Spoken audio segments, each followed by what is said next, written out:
Assalamualaikum warahmatullahi wabarakatuh. Selamat datang di video ini kepada adik-adik siswa SMA mungkin, ataupun kakak-kakak, ibu-ibu, bapak.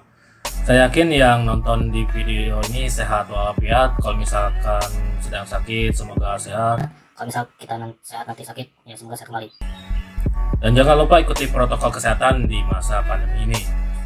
Di video ini, saya Reza Fidayana akan membahas salah satu materi fisika kelas 10 SMA bab 6, yaitu gerak melingkar. Kita perlu lama-lama bagian pertama. Setelah nonton video ini, semoga adik-adik bisa memahami apa itu gerak melingkar, terus menghitung besar pada gerak melingkar beraturan, dan penerapannya. Di bagian pendahuluan ini, saya akan tampilkan dulu sebuah video. Silakan simak dengan baik.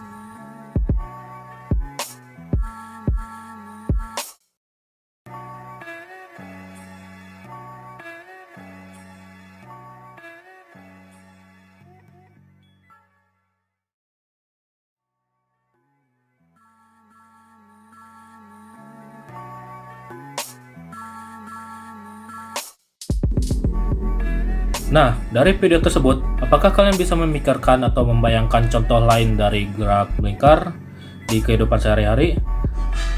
Apakah di video tersebut kalian juga bisa menyimpulkan apakah itu gerak melingkar? Silakan berpikir.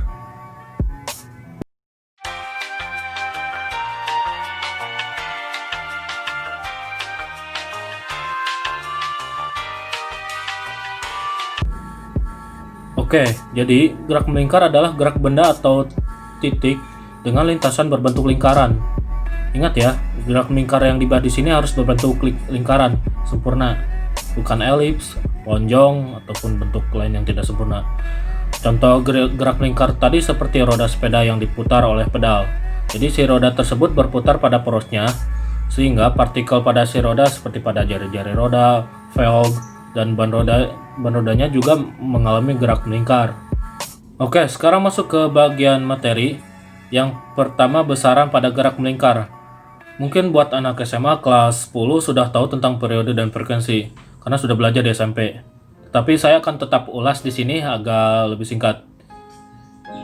Jadi periode itu misal kita putar roda pada sepeda. Si roda tersebut sekali putaran penuh selama 5 detik atau 5 sekon. Berarti roda tersebut berputar dengan periode 5 sekon. Misal lagi, roda diputar 2 kali putaran penuh dalam waktu 8 sekon. Rodanya berapa ya? 4 sekon ya kan? Soalnya kalau 2 kali putaran penuh 8 sekon, kalau sekali ya tinggal 4 sekon setengahnya. Jadi kalau periode itu berapa lama sebuah benda atau titik untuk melakukan satu putaran penuh? Ingat ya, satu putaran itu 360 derajat. Jangan lupa juga satuannya sekon. Nah, bagaimana dengan frekuensi? Kita bayangkan lagi aja sebuah roda biar gampang. Kalian bisa memutarnya dengan cepat. Misalnya ya, si rodanya bisa diputar dengan cepat. Dalam 1 detik atau 1 sekon, kalian bisa muterin roda tersebut sebanyak 3 kali putaran penuh. Berarti frekuensinya sebesar 3 Hz ya. Satuannya Hz atau ditulis Hz. Contoh lagi, rodanya dalam 10 sekon bisa berputar sebanyak 20 kali putaran penuh. Berarti kalau 10 sekon dapat 20 kali putaran, kalau 1 sekon dapat berapa? 2 Hz ya kan? 2 kali putaran. Jadi kalau frekuensi itu berapa banyak putaran sebuah benda dalam satuan waktu atau dalam 1 detik biasanya. Nah, ini rumusnya. T besar itu periode sama dengan T kecil per N, atau juga T besar sama dengan 1 per F. Kalau untuk rumus frekuensi ya berbanding terbalik dengan periode. Jadi tinggal dibulak aja. F sama dengan N per T, atau F juga sama dengan 1 per T besar periode. Jangan ketukar ya. T besar untuk periode dan T kecil untuk satuan waktu yaitu sekon. Kalau masih lupa, kalian ingat lagi ya tentang periode dan frekuensi biar kalian lebih mudah paham di bagian materi selanjutnya. Selanjutnya adalah perpindahan sudut. yaitu seberapa besar sudut perputaran sebuah benda saat diputar. Misal, sebuah roda lagi ya, biar gampang membayangkan. Kita putar si roda tersebut setengah putaran penuh atau 180 derajat. Berarti si roda tersebut memiliki perpindahan sudut sebesar 180 derajat. Nah, di besaran sudut ini bukan hanya derajat saja satuannya, tapi ada juga yang namanya radian atau sering ditulis saja sebagai rad. 360 derajat itu sama dengan 2 pi radian. Kalau setengah putaran atau 180 derajat tinggal setengah dari 2 pi radian ya kan? Jadi 180 derajat itu sama dengan pi radian. Kalau 1 rad itu sama dengan 57,3 derajat. Sekali lagi ini untuk mengingat materi yang sudah diajarkan di SMP juga ya, untuk konversi satuan sudut dari derajat ke rad atau ke sebaliknya. Kalau masih lupa diingat kembali. Selanjutnya ada kecepatan sudut. Maksudnya kecepatan sudut itu seberapa cepat sebuah benda berputar. Ini hampir mirip dengan rumus kecepatan atau kelajuan dalam gerak lurus. V sama dengan S per T. Kecepatan kan perpindahan yang ditempuh dalam satuan waktu. Perpindahan dalam meter sentimeter atau yang waktunya itu sekon, menit, jam, dan lain-lain.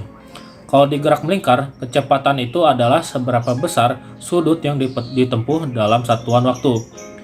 Misal, pakai roda lagi. Roda diputar 2 putaran penuh selama 2 sekon.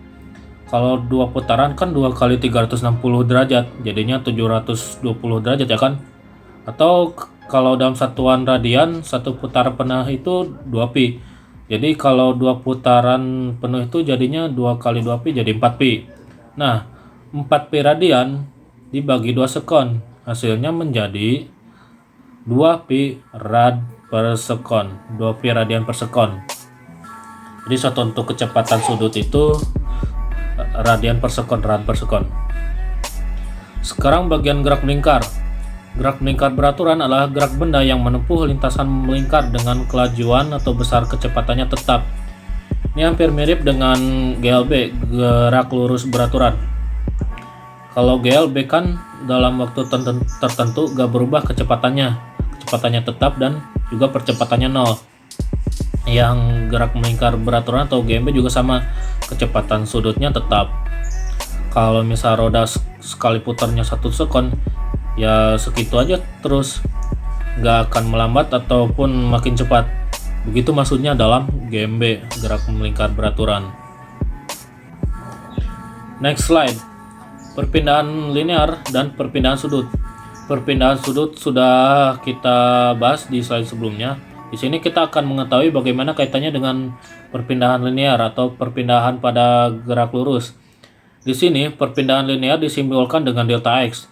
Rumusnya itu perpindahan sudut sama dengan perpindahan linear dibagi jari-jari, atau delta theta sama dengan delta X per R, atau juga delta theta sama dengan R kali delta theta. Perpindahan linear sama dengan jari-jari dikali delta theta. Nah, kenapa rumusnya bisa seperti itu? Ini misalnya ya, kalau jari-jarinya 1 cm terus muter 1 putaran penuh, ingat ya, 1 putaran itu 1 putaran penuh 360 derajat, atau dalam radian itu 2 pi. Jadi 1 cm dikali 2 pi hasilnya 2 pi cm. Atau kalau misal mau diuraikan lagi, 2 kali 3,14 itu kan 3,14, 2 kali 3,14 hasilnya menjadi 6,28 cm. Jadi kalau muternya itu 1 lingkaran penuh dengan jari-jari 1 cm, kita dapat menempuh perpindahan sudut atau perpindahan linear sebesar 2 pi cm atau 6,28 cm. Sekarang kalau misal jari-jarinya 2 cm, kan jadi 2 kali lipatnya kan, hasilnya menjadi 4 pi cm. Jadi kalau semakin besar jari-jarinya dengan sudut yang sama, maka perpindahan linear yang ditempuh pun semakin besar. Perpindahan sudut pada gerak melingkar dapat dituliskan dalam persamaan sebagai berikut. Theta akhir sama dengan theta 0 atau theta awal ditambah omega dikali delta t. Ini hampir mirip dengan gerak lurus, yaitu perpindahan linear. Tinggal tetanya diganti dengan X atau perpindahan linear, dan omeganya diganti dengan V atau kecepatan linear. Yang miriplah dengan gerak lurus beraturan bersamanya.